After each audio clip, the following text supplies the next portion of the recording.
స్వయంగా తన పరిమితులను గుర్తించిన వారు బలోపేతులగుతారు. వ్యాసుడు.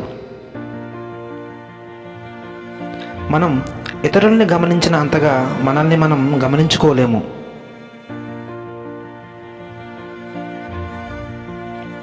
చేయాల్సినంత చేయకపోవడం అసమర్థత, చేయలేనంత ఆశించడం అత్యాశ.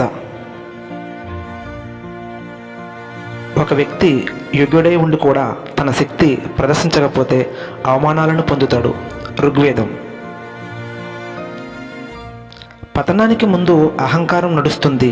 బైబిల్.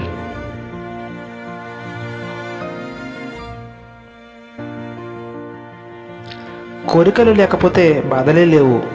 కోరికలు లేనివాడు మహారాజు. కబీర్. ఆహారానికి మంచి రుచిని తెచ్చేది ఆకలే. సోక్రటీస్.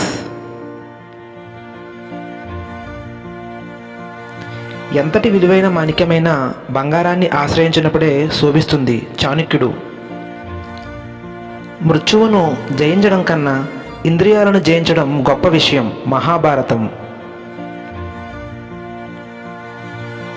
100 మంది చేయలేని పని ఒక హేళన చేస్తుంది. శ్రీశ్రీ.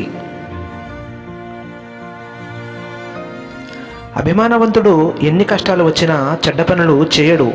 భర్తృహరి. మూర్ఖులకు ఉపదేశం కోపాన్ని కలిగిస్తుంది కానీ శాంతిని కలిగించదు. విష్ణు శర్మ. వీడియో కనుక మీకు నచ్చినట్లయితే లైక్ చేయండి, షేర్ చేయండి, కామెంట్ చేయండి, సబ్స్క్రైబ్ చేయండి. Yours Telugu dynamic minds. Thank you friends.